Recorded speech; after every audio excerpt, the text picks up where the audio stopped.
पुराने समय की बात है। एक गांव में दो किसान रहते थे। दोनों ही बहुत गरीब थे। दोनों के पास थोड़ी थोड़ी जमीन थी। दोनों उसमें ही मेहनत करके अपना और अपने परिवार का गुजारा चलाते थे। कुछ समय पश्चात दोनों की एक ही दिन एक ही समय पर मृत्यु हो गई।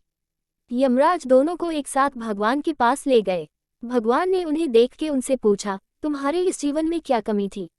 भगवान की बात सुनकर उनमें से एक किसान बड़े गुस्से से बोला, हे भगवान, आपने इस जन्म में मुझे बहुत बेकार जिंदगी दी थी।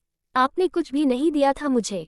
पूरी जिंदगी मैंने बैल की तरह खेतों में काम किया है।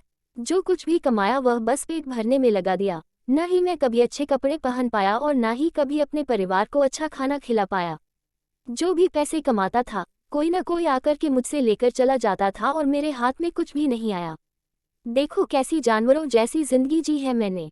उसकी बात सुनकर भगवान कुछ समय मौन रहे और पुनः उस किसान से पूछा, तो अब क्या चाहते हो तुम? इस जन्म में मैं तुम्हें क्या बनाऊं? भगवान का प्रश्न सुनकर वह किसान बोला, भगवान आप कुछ ऐसा कर दीजिए कि मुझे कभी किसी को कुछ भी देना ना पड़े। मुझे तो केवल चारों तरफ से पैसा ही पैसा मिले। भगवान ने उसकी बात सुनी और कहा, तथास्तु, तुम अब जा सकते हो। मैं तुम्हें ऐसा ही जीवन दूंगा जैसा तुमने मुझसे मांगा है। उसके जाने पर भगवान ने पुनः दूसरे किसान से पूछा, तुम बताओ तुम्हें क्या बनना है? तुम्हारे जीवन में क्या कमी थी? तुम क्या चाहते हो?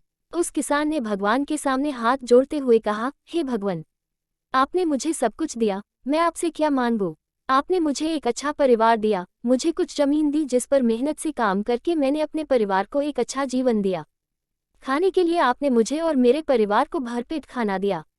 मैं और मेरा परिवार कभी भूखे पेट नहीं सोया। बस एक ही कमी थी मेरे जीवन में, जिसका मुझे अपनी पूरी जिंदगी अफसोस रहा और आज भी है। मेरे दरवाजे पर कभी कुछ भूखे और प्यासे लोग आते थे भोजन मांगने के लिए, परंतु कभी कभी मैं भोजन न होने के कारण उन्हें खाना नहीं दे पाता था और वो मेरे द्वार से भूखे ही लौट जाते थे। ऐसा कहकर वह चुप हो गया। भगवान ने उसकी बात सुनकर उससे पूछा, तो अब क्या चाहते हो तुम? इस जन्म में मैं तुम्हें क्या बनाऊं?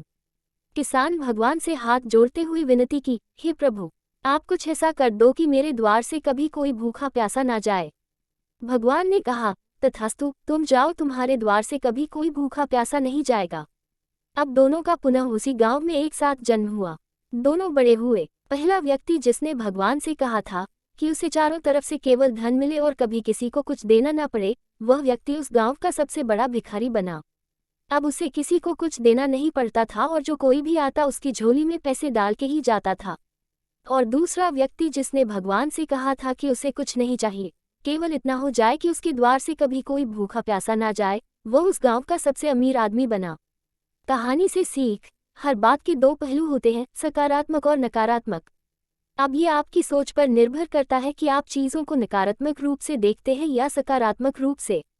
अच्छा जीवन जीना है तो अपनी सोच को अच्छा बनाइए, चीज़ों में कमियां मत निकालिए, बल्कि जो भगवान ने दिया है उसका आनंद लीजिए और हमेशा दूसरों के प्रति सेवा का भाव रखिए।